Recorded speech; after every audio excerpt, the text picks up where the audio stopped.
श्री किशोरी जी को प्रादुर्भाव भयो, पूरे बरसाने में उत्सव मन रहे हो, लेकिन अंतःपुर में विराजमान श्री किशोरी जी मौन अवस्था में एक बालिका, छोटी सी बालिका केवल लेटी भई है, ना नेत्र खोल रही हैं, और नेत्र खोलती भी हैं तो बस चारों ओर देखती हैं और देख करके फिर नेत्र बंद करके सो जाती हैं। अब सब उत्सव तो मना रहे हैं, लेकिन श्री वृषभानु जी और कीर्ति इतने परेशान कि नन्ही सी बालिका, नन्ही सी किशोरी को प्रादुर्भाव भयो, लेकिन ये रो भी ना रही है, ये कछु बोल भी ना रही है, कछु कह भी ना रही है। वृषभानु जी उत्सव तो मना रहे हैं, लेकिन मन में एक कुतूहल चल रहा है कि हमारी लाली रो क्यों ना रही, हमारी लाली कछु कह क्यों ना रही, वाक्य मुख से स्वर क्यों ना सुनाई दे रहा हो। बाहर आकर के वृषभानु जी ने देखा तो महाराज पूरे बरसाने में पुष्प ही पुष्प भरे हुए हैं। क्यों? आकाश मार्ग से देवताओं ने पुष्प वर्षण किए हैं किशोरी जी के प्रादुर्भाव पे। ठाकुर जी के जितने भी अवतार हुए या तो सुबह 12 बजे हुए या रात्रि 12 बजे हुए, लेकिन श्री किशोरी जी को प्रादुर्भाव भयो सवेरे 4:40 पे, सुबह 4:30 बजे। ऐसा क्यों? बोले ठाकुर जी के जितने भी अवतार भय हैं ये सब दुष्टन के दमन के लिए भय हैं। ठाकुर जी ने सबके नाश के लिए या तो घनघोर काल रात्रि में जन्म लियो है या फिर भयंकर सूर्य के तेज के संग में जन्म लियो है। लेकिन श्री किशोरी जी तो प्रेम प्रदायिनी है, उनको प्रादुर्भाव अत्यंत शीत के समय में भयो, और ऐसे काल में भयो जब सूर्य उदय होना शुरू होवे और धीरे धीरे धीरे धीरे सूर्य उदय होता रहे। तो श्री किशोरी जी को प्रादुर्भाव ऐसे काल में भयो कि वा काल से सूर्य उदय होना शुरू होवे, यानी कि भक्तन के हृदय में प्रेम ऐसे ही सूर्य की तरह निरंतर बढ़तो रहे, या भाव को प्रस्तुत करवे के काजे किशोरी जी को अवतरण प्रातः काल ब्रह्म बेला में भयो। किशोरी जी को प्रादुर्भाव है क्यों, लेकिन 1-2 महीना की किशोरी जी है गई, अभी तक मुख से एक भी स्वर नहीं निकला। तब श्री नारद जी महाराज बरसाने पधारे और बरसाने में आकर के श्री वृषभानु जी से जाकर के कही, वंदन कियो, नमन कियो। नारद जी को एक संत भेष में देख करके वृषभानु जी ने उनसे प्रार्थना करी कि हमारे लाली भैया आपने वह लाली को आशीष प्रदान करो। जा दिन से जन्म भयो है, एक भी स्वर मुख से निकलो ना है, कभी रोई भी ना है हमारी लाली, ने कहा आप वासु मिलकर के आओ ना। नारद जी बोले हाँ लेके चलो। तो जैसे ही राजभवन में भीतर लेकर के जा रहे हैं वृषभानु जी, तो नारद जी के मन में ऐसा भाव आ रहा हो कि वे किसी राजकुमारी से मिलने के लिए जा रहे हैं। अंदर प्रवेश करते हुए गए, जिस कक्ष में श्री किशोरी जी को पलना लगो है, स्वर्ण के पलना में अत्यंत गंभीर मुद्रा में नन्ही सी बालिका 3 महीना की है बस अभी, और बिल्कुल जैसे कोई तपस्विनी लेटी हो ऐसी श्री किशोरी जी लेट करके नेत्र बंद करके मंद मुस्कान है मुखमंडल पर, और श्री ठाकुर जी को स्मरण कर रही हैं। नारद जी ने जैसे ही किशोरी जी को दर्शन कियो, एक बार को तो नारद जी के नेत्र बंद है गए। क्यों? बोले ऐसी कांति किशोरी जी में से प्रकट है रही है कि श्री नारद जी वहां को दर्शन ना कर पा रहे। तब नारद जी ने बहुत प्रार्थना करी, वंदन कियो, नमन कियो, दंडवत प्रणाम कियो, और तब जाकर के जब देखो तो किशोरी जी को रूप ऐसो मधुर, तीनहु लोक कहीं सुनहु न गाई। ऐसो स्वरूप ना तो कहीं सुनो है और ना कोई को गातो भयो देखो है, ऐसो स्वरूप किशोरी जी को। वह रूप को देख करके श्री नारद जी पहचान गए ये कौन है। वृषभानु जी से प्रार्थना करी, हे वृषभानु जी आपने एक बाहर विराजो, मैंने एक आपकी लाली को नेक प्रार्थना करूं, नेक वंदन करूंगो, नेक या को देख करके कछु मंत्र उच्चारण करूंगो ताकि आपकी लाली कछु कहे। वृषभानु जी बाहर चले गए। इतने में ही नारद जी महाराज ने किशोरी जी को देख करके पहलो शब्द कहो, हे कृष्ण मनोहारिणी। जैसे ही कही कृष्ण मनोहारिणी, कृष्ण शब्द सुनते ही श्री किशोरी जी के नेत्र खुल गए, मुख पर परम प्रसन्नता प्रकट है गई, किलकिल करके श्री किशोरी जी मुस्काने लगी। श्री नारद जी को देख करके अत्यंत प्रसन्न है गई। प्रथम स्वर मुख से निकलो, और महाराज कृष्ण मनोहारिणी कहकर के श्री नारद जी महाराज कृष्ण मनोहारिणी या भाव को ही कीर्तन अपनी वीणा पर करने लगे, और कीर्तन करते करते गाने लगे। नन्ही सी किशोरी जी अपने स्वर्ण के पालना में बैठ गईं, और कृष्ण मनोहारिणी पर जब श्री नारद जी कीर्तन कर रहे थे तो किशोरी जी बैठ करके करताल बजा रही हैं और प्रेम से आनंद कर रही हैं। ये कीर्तन की ध्वनि जब बाहर खड़े हुए वृषभानु जी के कानन में पड़ी तो उनने एक झरोके में से झांक करके भीतर देखो तो स्वर्ण पलना में नन्ही सी किशोरी जी किलकिल करके हंस रही हैं, अपने हाथ से करताल बजा रही हैं, और श्री नारद जी महाराज घूम घूम करके उनके सामने कृष्ण नाम को कीर्तन कर रहे हैं। वृषभानु जी ने ये दृश्य देखो, नारद जी ने कीर्तन पूर्ण कियो, किशोरी जी को प्रणाम कियो। नारद जी जैसे ही वहां से गए, किशोरी जी फिर से नेत्र बंद करके और अपने पलना में पौड़ गई। कीर्ति जी पधारी, श्री राधा रानी को जैसे ही अपनी गोद में लियो और गोद में लेकर के अत्यंत दुखी है गई।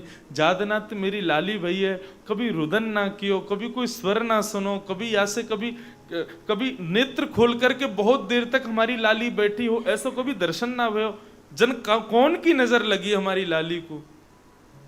वृषभानु जी बोले ना कि मुकु दियो। जैसे ही वृषभानु जी ने अपनी गोद में किशोरी जी को लियो तो जो स्वर श्री नारद जी कह रहे थे कृष्ण मनोहारिणी, वही स्वर सुन लिया था वृषभानु जी ने। किशोरी जी को गोद में लेकर के जैसे ही बोले हे कृष्ण मनोहारिणी, जैसे ही कृष्ण शब्द सुनो, किशोरी जी फिर से नेत्र खोल करके मुस्कुराने लगी, फिर से अपनी करताल बजाने लगी।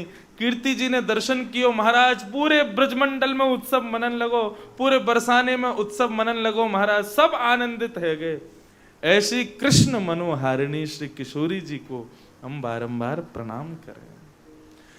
जब कभी भी वृंदावन जाओ और श्री राधा रानी के दर्शन करने बरसाने पहुंचो, मंदिर में प्रवेश करते ही जैसे ही किशोरी जी को देखो तो मुख से कहती हो हे कृष्ण मनोहारिणी। जैसे ही आप कहोगे कृष्ण मनोहारिणी, आपको निश्चित ही बरसाने की श्री किशोरी जी के मुखमंडल पर एक दिव्य प्रसन्नता दिखाई देगी। आपको लगेगा कि श्यामा जी ने आपको देखो है, आपकी तरफ अपने नेत्रन को घुमाएंगी। ऐसी किशोरी जी को हम बारंबार प्रणाम करें। ये भाव बाबा को हो कि मुझ को एक बार श्री किशोरी जी के प्रादुर्भाव की कथा सुनाई हो, मैं तभी कथा में आऊंगा। तो जैसे ही बाबा दिखे मैं तो विचलित है, अब कहा सुनाऊं मैं। ठाकुर जी द्वारिका पहुंच गए और यहाँ पे किशोरी जी को प्रादुर्भाव करना है, तो ऐसा भाव आयो तो बाबा के सन्मुख ये भाव सुनाने को अवसर प्राप्त भयो। किशोरी जी के प्रादुर्भाव की मधुर कथा है। एक पद गा करके अपने भाव को श्री किशोरी जी के चरणन में प्रदान करके और फिर वाणी को विराम देंगे। देश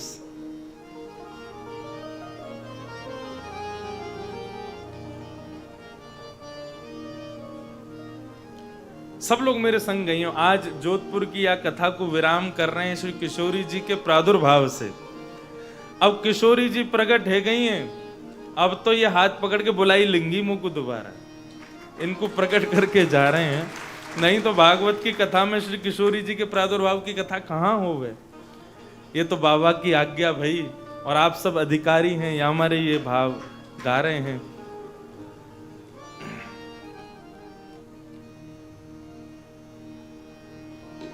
प्रगट्यो सब ब्रज को श्रृंगार, प्रगट्यो सब ब्रज को श्रृंगार। खूब ऊंचे स्वर में गानो है और सबको लज्जा शर्म छोड़ करके श्री किशोरी जी को कृष्ण मनोहारिणी को स्मरण करते हुए सबको गानो है। प्रगटो सब ब्रज को श्रृंगार, प्रगटो सब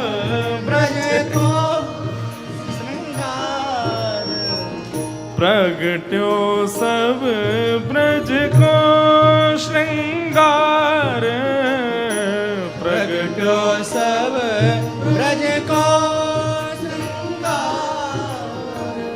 कीरति कुखी ओतरी कन्या, कीरति कुखी ओतरी कन्या, सुंदरता को सार, सुंदरता को सार, सुंदरता को सार, सुंदरता को सार। हे प्रगटो सब ब्रज को श्रृंगार, प्रगट्यो सब ब्रज को। श्री राधा रानी की जय हो।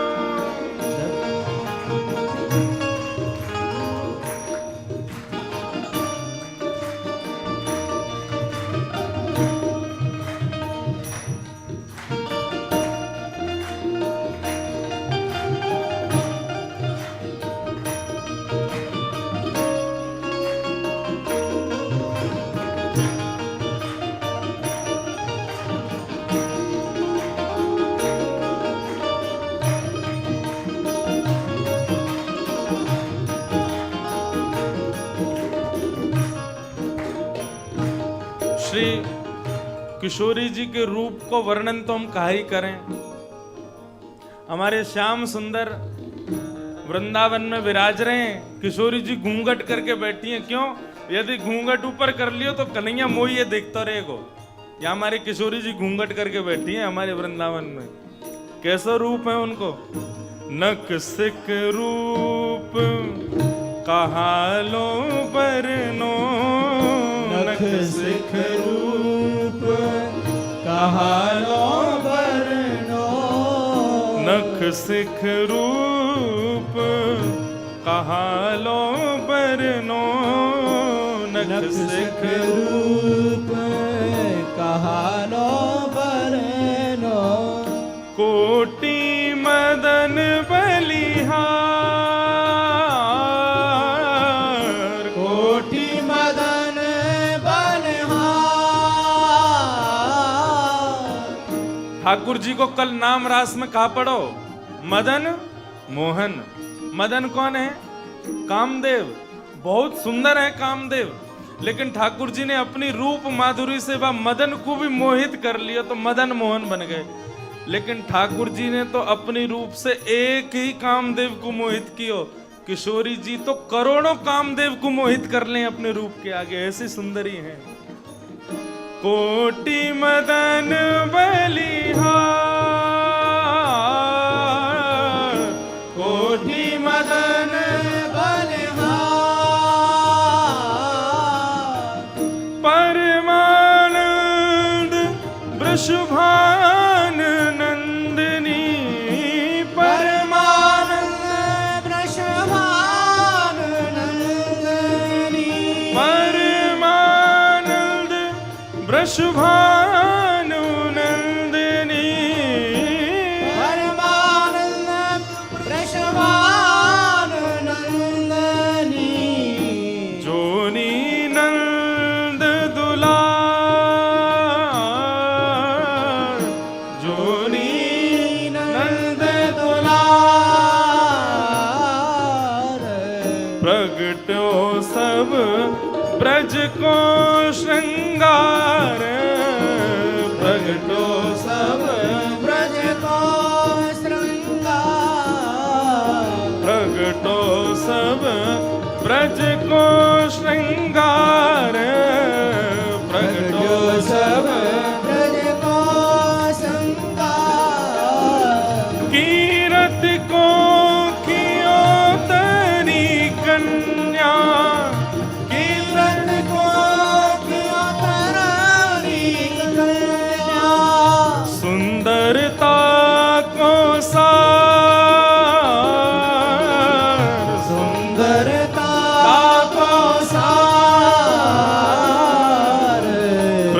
प्रगटो सब ब्रज को श्रृंगार, प्रगटो सब ब्रज को प्रगटो सब ब्रज, प्रगटो सब ब्रज को श्रृंगार।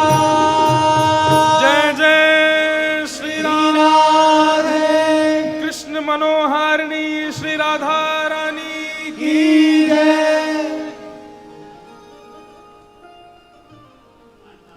हैं?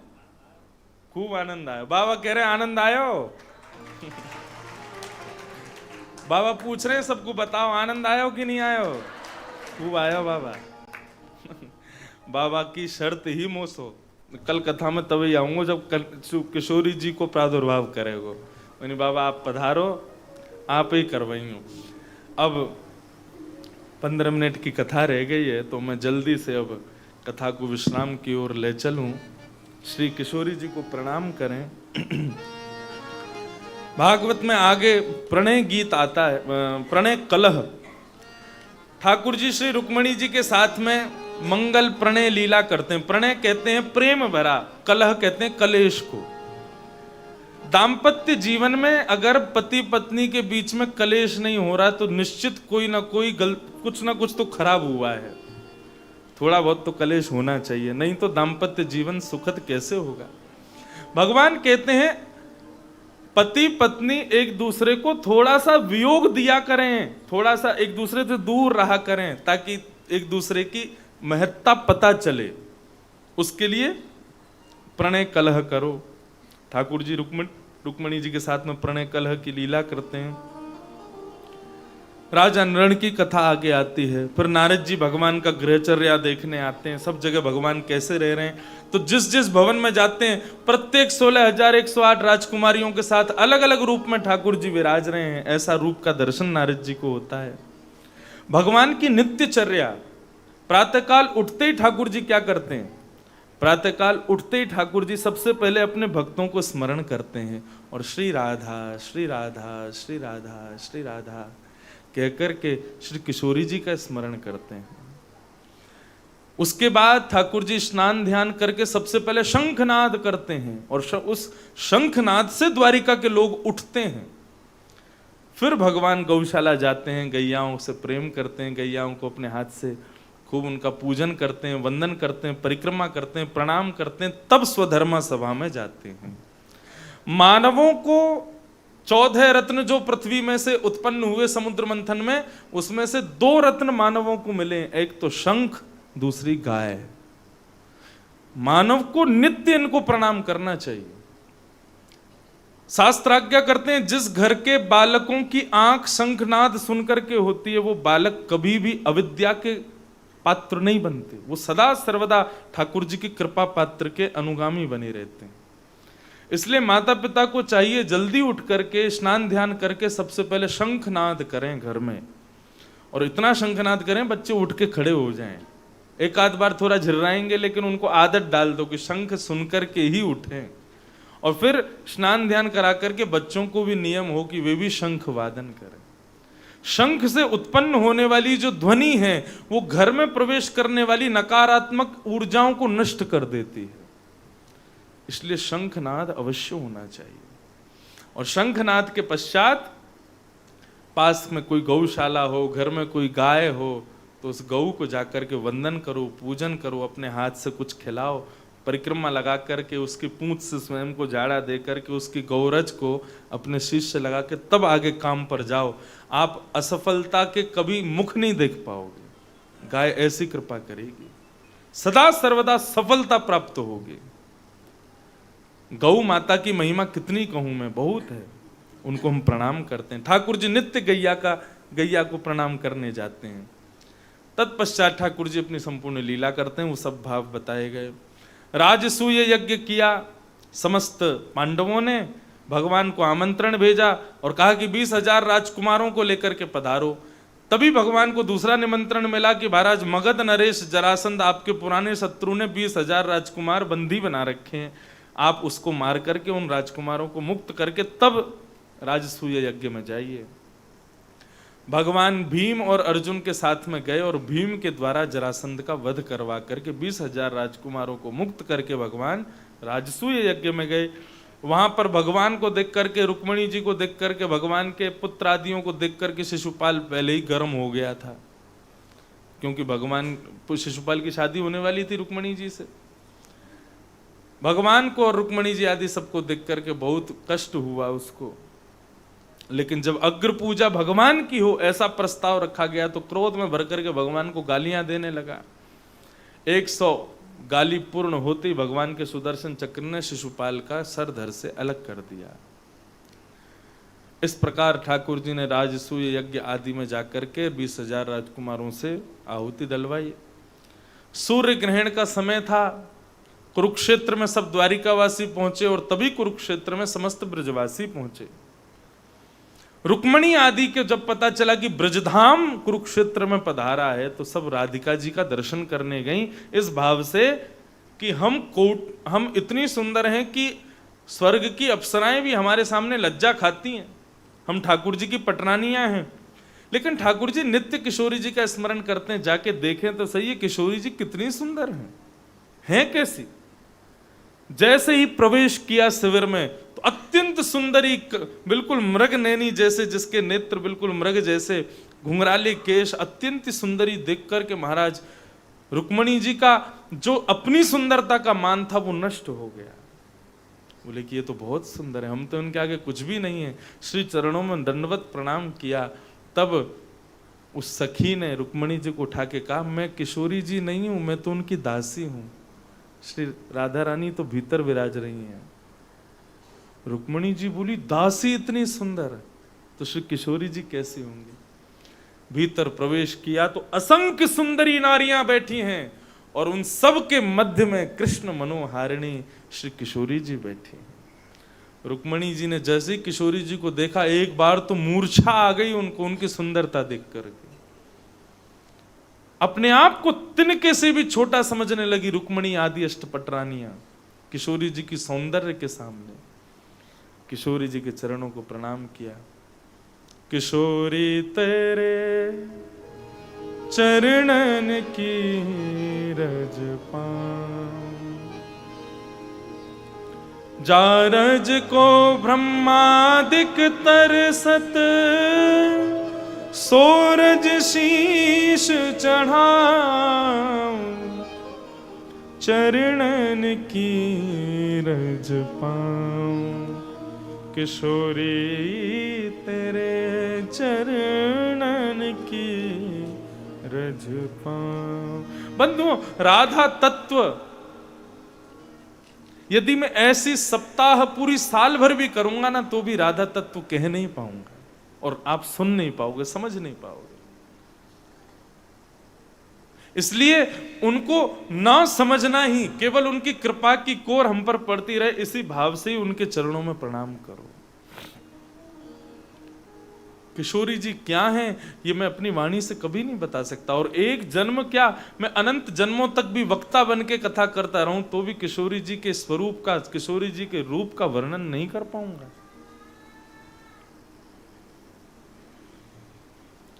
ऐसी किशोरी जी का रूप देख करके समस्त अष्टपटरानियों ने प्रणाम किया, वंदन किया। भगवान यशोदा जी से मिले वर्षों बाद और यशोदा जी से अपने समस्त ग्वाल बालों को मिलवाया। एक भाव ऐसा आता है, यशोदा जी से ठाकुर जी बोले मैया एक बात बता, मेरे वियोग में एक क्षण भी तू जी ना पाती, इतने साल तू कैसे जी लई? मैं इतने साल से तो से दूर रहे हो, तू कैसे रह रही है? मैं गैया चरा के नेक भी दे रह जाती मुकु तो तेरे तो प्राण निकलवे को है जाते। मैं इतने वर्षन तक तो से दूर रहे हो, तू कैसे जी रही है? तब यशोदा मैया ने की, लाला नेक अपनी आंख बंद कर।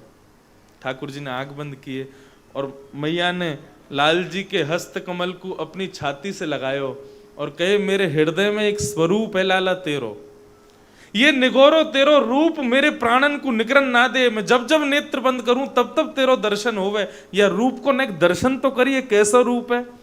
ठाकुर जी ने मैया के वक्षस्थल पर अपनी भुजा रख करके जैसे नेत्र बंद किए सो ठाकुर जी को श्रीनाथ स्वरूप प्रकट है गए। ये श्री जी बाबा जो हैं, ये श्रीनाथ जी जो हैं, ये श्री यशोदा जी के हृदय के ठाकुर जी हैं।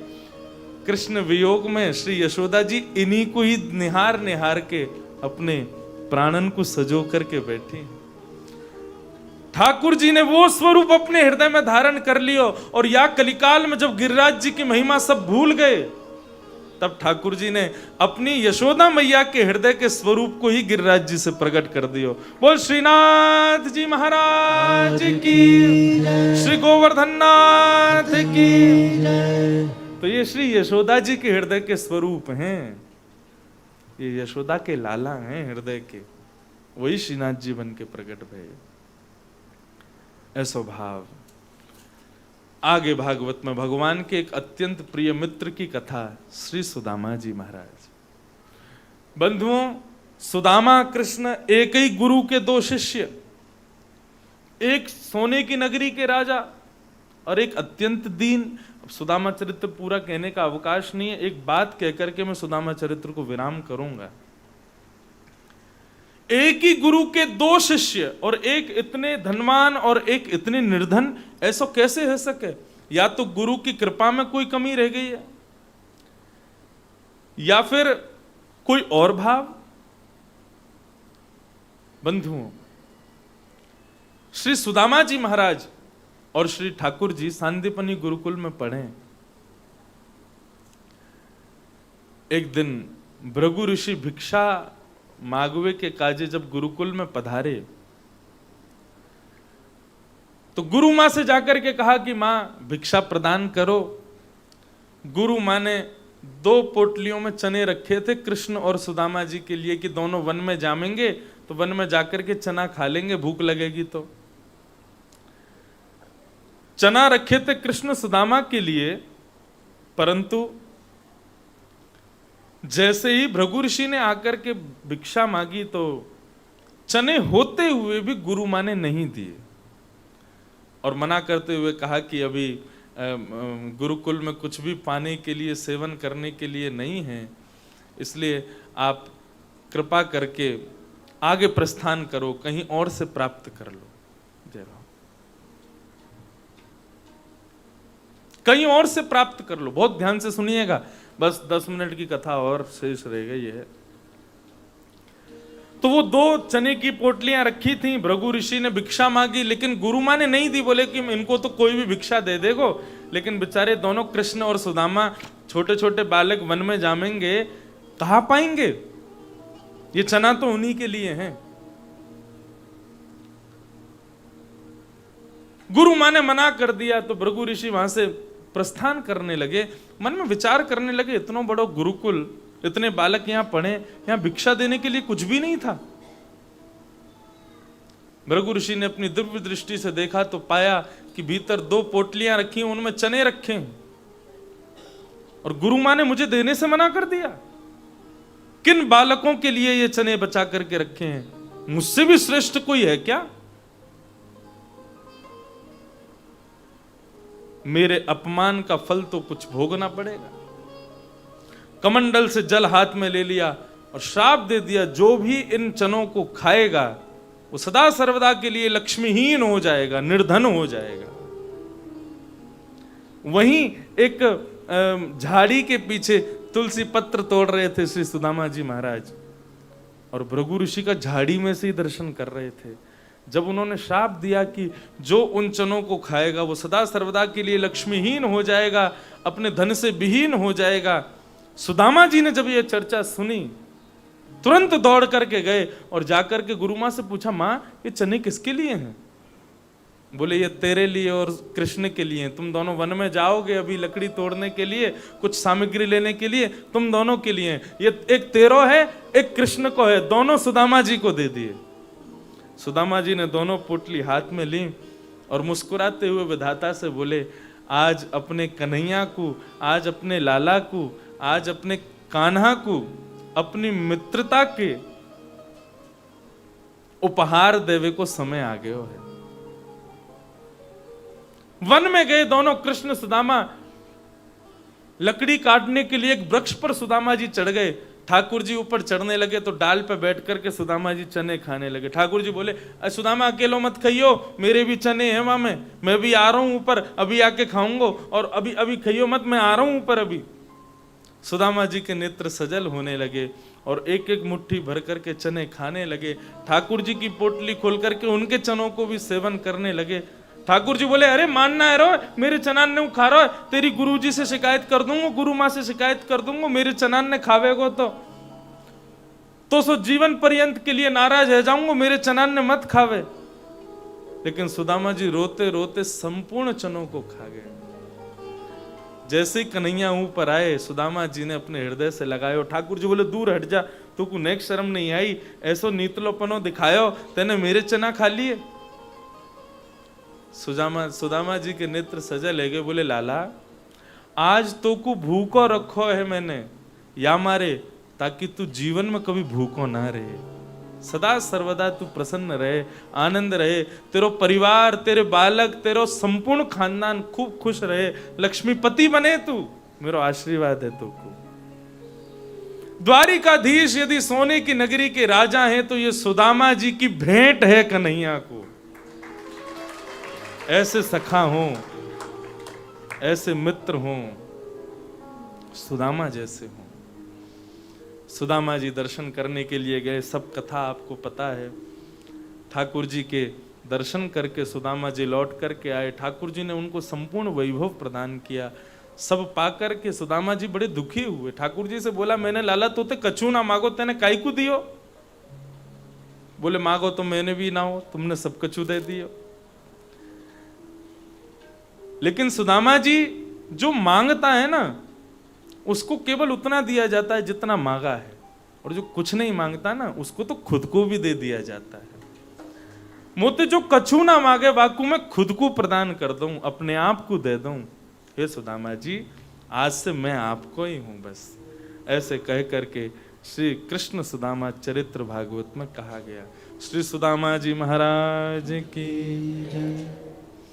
भगवान अपने बालकों को समझाते हैं, भैया तुम मेरे पुत्र हो, लेकिन कभी संतों का अपमान मत करना, अपराध मत करना, नहीं तो भगवान होके भी मैं तुम्हारी रक्षा नहीं करूंगा। भगवान के बालक बोले कि ठाकुर जी तो ऐसे ही बोलते रहे, ऐसे थोड़ी कछु हो गए। संतों से मजाक करने की आदत भगवान के पुत्रों की बन गई। शांब के पेट में पोटला बांध करके उसको साड़ी पहना करके संतों के पास ले गए और कहने लगे, नई बहू आई है द्वारिका से, बताओ गर्भवती है, इसके गर्भ से कौन जन्म लेगा? संतों ने अपनी दिव्य दृष्टि से देखा, पहचान गए और कहा कि कृष्ण के पुत्रों तो कुछ भी करोगे, हम शाप देते हैं कि लोह पिंड जन्म लेगा, संपूर्ण यदुवंश को नष्ट कर देगा। जैसे साड़ी हटाई तो यहाँ एक लोह पिंड रखा था। उग्रसेन ने उसको घिस करके समुद्र में फिकवा दिया, लेकिन समुद्र की लहरों के कारण वो समस्त चूरा बाहर आ गया और एरका नाम की घास बन गया। इस प्रकार से एरका नाम की घास प्रकट हुई। यदुवंशी मद्यपान करके आपस में एक दूसरे से लड़ने झगड़ने लगे। लड़ते झगड़ते हुए एरका नाम की घास को एक दूसरे में मार मार करके संपूर्ण यदुवंश का सर्वनाश हो गया। श्री बलराम जी महाराज ठाकुर जी को प्रणाम करके प्रस्थान कर गए। ठाकुर जी भी अपनी लीला पूरी करके श्रीमद् भागवत में प्रविष्ट हो गए। मैं जानूं बाबा यही हमारे आगे कथा ना कह रो, कहीं कह दे बाबा ठाकुर जी प्रस्थान कर गए तो बाबा अभी रोने लग जाएंगे। ठाकुर जी कहीं ना गए, यहीं भागवत जी में विराज रहे हैं। हम सब वैष्णवों के हृदय में विराज रहे हैं। कथा तो अनंत है, लेकिन बस उपसंहार की थोड़ी सी भाव कह दिया है। भगवान एकादश स्कंद में उद्धव को ज्ञान प्रदान करते हैं। अद्भुत वह ज्ञान है। अंतिम भागवत उपदेश आप सब लोग भाव से सुने। भागवत किसे कहते हैं? ये वही भगवतः प्रोक्तः आत्मलब्धये उपाया आत्मलब्धये। भगवान अपनी प्राप्ति के उपाय जहां बताते हैं उसी को भागवत कहते हैं। ये भागवत भगवत प्राप्ति के उपाय हैं। भगवान कह रहे हैं कि आज दो बातें सीख करके समझ करके जाना। पहली बात, कायेन वाचा मनसेन्द्रियैर्वा बुद्ध्यात्मना भानुषतस्वभावात् करोमि यत् यत् सकलं परस्मै नारायणायेति समर्पयामि। जो कुछ भी करो अपनी काया से, वचन से, मन से, बुद्धि से, हाथों से, पैरों से, मुख से, जो कुछ भी करो सब ठाकुर जी को अर्पित कर दो। अपने पास रखने की जरूरत नहीं है, सब ठाकुर जी को अर्पित करो। पहला भागवत का तो धर्म ये है, दूसरा भागवतीय धर्म है जिसको देखो उसमें ठाकुर जी का दर्शन करो। किसी ना किसी रूप में सब में ठाकुर जी का दर्शन करते हुए सबको वंदन करो, सबको प्रणाम करो। ये भागवत धर्म का दूसरा लक्षण है। इनमें से जो भी आप पालन कर सको उसको करने का प्रयास करो। भागवतों के लक्षण अनेक, कथा अभी तो इतनी कथा रह गई कि 7 दिन और बाप जी आज से शुरू कर दूं मैं कथा, और 7 दिन तक चलती रहे। लेकिन सबको प्रणाम करते हैं और प्रणाम करते हुए श्री मार्कंडेय जी की इच्छा हुई, ठाकुर जी ने उनको प्रलय का दर्शन कराया। प्रलय दर्शन करा करके अपने गर्भ में ही संपूर्ण दर्शन, कैसा दर्शन कराया? मार्कंडेय जी की इच्छा थी कि हमको प्रलय दर्शन करना है, इतने में प्रलय उन्होंने देखा, सबका प्रलय हो गया, पूरी सृष्टि का प्रलय हो गया, केवल मार्कंडेय जी बचे। और तभी उनको क्या दिखाई दिया? वटस्य पत्रस्य पुटे शयानम बालम मुकुंदम मनसा स्मरामि। कैसे ठाकुर जी? नन्हे से बाल कृष्ण एक वट के पत्ते पर पौड़े हुए हैं। और कैसे पौड़े हुए हैं? करार विंदेन पदार विंदम मुखार विंदे विनवेशयंतम। अपने दोनों हाथों से अपने पैर के अंगुष्ठ को मुख में लेकर के जो पी रहे हैं। करार विंदेन पदार विंदम मुखार विंदे विनवेशयंतम। वटस्य पत्रस्य पुटे शयानम बालम मुकुंदम मनसा स्मरामि। श्री कृष्ण गोविंद हरे मुरारे, हे नाथ नारायण वासुदेव। जिहुवे पिबस्वा मृतमेतदेव, गोविंद दामोदर माधवेति। ग्रहे ग्रहे गोप वधू कदम्बा, सर्वे मिलित्वा समवाप्य योगम्। श्री कृष्ण नामानि पठन्ति नित्यं, गोविंद दामोदर माधवेति। विक्रेतु कामाखिल गोप कन्या, मुरारी पादार्पित चित्तवृत्ति। दध्यादिकं मोहवशाद मोचर, गोविंद दामोदर। एक मधुर ब्रज की लीला सुना करके कथा विश्राम करते हैं। विक्रेतु कामा खिल गोप कन्या, मुरारी पादार पितचित्त वृत्ति। एक ब्रज की गोपी फल बेचने के लिए जा रही थी। अरे कोई सेब ले लो, कोई संतरा ले लो, कोई अनार ले लो, कोई चीकू ले लो, ऐसा कहती हुई जा रही थी। यशोदा जी के आंगन में नन्हे से 3 वर्ष के कन्हैया ठुमुक ठुमुक करके नृत्य कर रहे थे। जैसे ही स्वर सुना, कोई फल ले लो, कोई सेब ले लो, कोई अनार ले लो, कोई संतरा ले लो। ठाकुर जी बोले, मैया मुकु फल लेवे जानो है। लाला तू फल लेवे जावेगो? बोले हाँ लेवे जाऊंगो। तो फल फ्री में तो मिले ना है, फल ऐसी तो मिलना जाए, कछु तो देना पड़ेगा। सो ठाकुर जी गए रसोई घर में और रसोई घर से अपनी अंजलि में भर के गेहूं लिया है और बोले मैं जाकर के फलवारी को ये दे दूंगा और बाकी बदले फल ले आऊंगा। मैया ठाकुर जी की मधुर लीला देख रही है, बोले अच्छा चल जा लेके आ, मैं भी तो देखूं कैसा जाएगा। अब नन्हे से बालकृष्ण हाथ में, अब कितने बड़े हाथ होंगे, 3 साल के कन्हैया हैं, नेक से हाथ, उनमें कितने गेहूं आए होंगे, 10, 15, 20 दाने आ गए होंगे। अब उनको लेके कूदते कूदते जा रहे हैं, उछलते बाकी अदा से जा रहे हैं ठाकुर जी फल लेने के लिए। तो जा रहे हैं तो हाथन में से वो गेहूं के दाने छिटक छिटक के गिरते जा रहे हैं। जब वह फल बेचवारी के पास पहुंचे तो वाने जैसे ही ठाकुर जी के मधुर स्वरूप को देखो, भूल गई फल बेचनो, वहीं बैठ गई और अपने थोड़ी पे हाथ धर के ठाकुर जी को देखने लगी। विक्रेतु कामा खिलगोप कन्या, मुरारी पादार पित चित्त वृत्ति। वाके चरणन को देख करके, ठाकुर जी के मुखमंडल को देख करके मोहित है गई। ठाकुर जी गए, हमको फल चाहिए। बोले कितने फल चाहिए? बोले इतने दे दो जितने हम तुम्हें गेहूं दे दें। गोपी बोली कैसे लोगी, ये मुफ्त में तो मिलेंगे ना, कछु तो देना पड़ेगा। ठाकुर जी बोले तो हाथ आगे करो ना, हम दे तो रहे रकमिया की। गोपी ने जैसे ही हाथ आगे किया, ठाकुर जी ने अपनी मुट्ठी खोली तो एक दानो बचो बस गेहूं को, बाकी हाथ में धर दियो। अब यही बचो, बाकी सब फैल गयो, अब या के बदले आप दे दो। सो गोपी ने ठाकुर जी पकड़े और उनके कमर में बंध रही कमली, जो काली कमली इकाई, उन्हें ढीली करी और वहां पर कछु संतरा सेब वे सब ठाकुर जी की कमर में बांध दिए, कछु हाथ में दे दिए, कछु यहाँ पे टांग दिए और बोले अब चले जाओ। अब ठाकुर जी इतनो भार लेकर के जा रहे हैं, कभी यहाँ को लुढ़के हैं, कभी वहाँ को लुढ़के हैं, अब फलन को लेकर के जा रहे हैं। तब वो गोपी उनके स्वरूप को देख रही है। उसके बाद जब फल लेकर के चलती है तो भूल गई, सेब ले लो, संतरा ले लो, अनार ले लो। अब तो कह रही है कोई घनश्याम ले लो, कोई कन्हैया ले लो, कोई नंदलाल ले लो, कोई कृष्ण ले लो, कोई गोपाल ले लो। विक्रेतु कामाखिल गोप कन्या, मुरारी पादार्पित चित्त वृत्ति।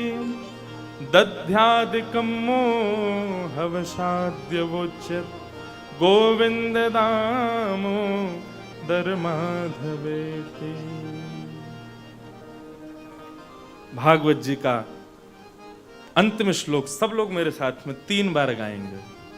नाम संकीर्तनम यस्य, नाम संकीर्तनम यस्य, सर्व पाप प्रणासनो, सर्व पाप प्रणासनम, प्रणामो दुख समनः, प्रणामो दुख समनः, तम नमामि हरिं परम। नमामि हरिं परम। नाम संकीर्तनम यस्य, नाम संकीर्तनम यस्य, सर्व पाप प्रणासनम, सर्व पाप प्रणाशनम, प्रणामो दुख समनः, प्रणामो दुख समनः, तम नमामि हरिं परम। तम नमामि हरिं परम। नाम संकीर्तनम यस्य, नाम संकीर्तनम यस्य, सर्व पाप प्रणासनम, सर्व पाप प्रणाशनम, प्रणामो दुख समनः, प्रणामो दुख समनः, तम नमामि हरिं परम। तम नमामि हरिं परम। जिन हरि का नाम संकीर्तन सर्व प्रकार के पापों से मुक्त करता है, ऐसे नामी श्री हरि को, श्री कन्हैया को हम बारंबार प्रणाम करते हैं।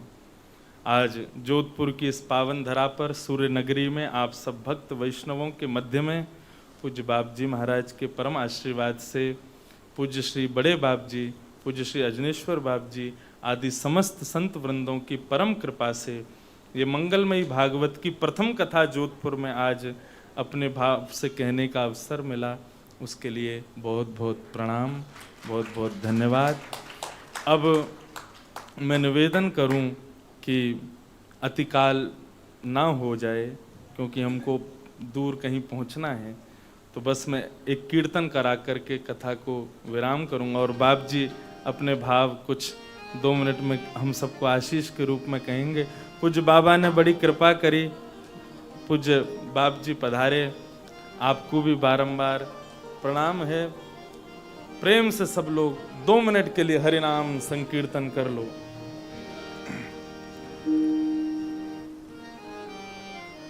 ऐसो चटक मटक सो ठाकुर, तीनों लोकन हूँ मैं नाए। ऐसो चटक मटक सो ठाकुर, तीनों लोकन हूँ मेरा। ऐसो चटक मटक सो ठाकुर, तीनों लोकन हूँ मैं नाए। ऐसो चटक मटक सो ठाकुर, तीनों लोकन हूँ मेरा। लोकन हूँ मैं नाए, तीनों लोकन हूँ मैं नाए। हाँ, लोकन हूँ मैं नाए, तीनों लोकन हूँ मेरा। ऐसा चटक मटक सो ठाकुर तीनों लोकन हूँ मैं नाए। ऐसो चटक मटक सो ठाकुर तीनों लोकन हूँ मैं नाए। ओ ऐसो चटक मटक सो ठाकुर तीनों लोकन हूँ मैं नाए। ऐसो चटक मटक सो ठाकुर तीनों लोकन हूँ मैं नाए। ओ जय जय राधा रमण प्यारो राधा रमण। जय जय राधा रमण करताल बजा के गाओ। रमण।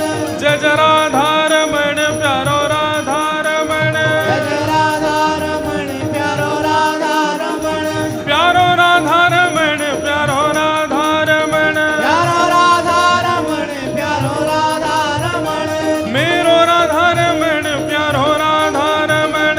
मेरा राधा रमण प्यारो राधा रमण। ओ जय जय राधा रमण प्यारो राधा रमण। जय जय राधा रमण प्यारो राधा रमण। जय जय राधा रमण प्यारो राधा रमण। जय जय राधा रमण प्यारो राधा रमण। जय जय राधा रमण प्यारो राधा रमण। जय जय राधा रमण प्यारो राधा। श्री राधा रमण लाल की जय जय श्री राम। जय जय श्री राम। जय जय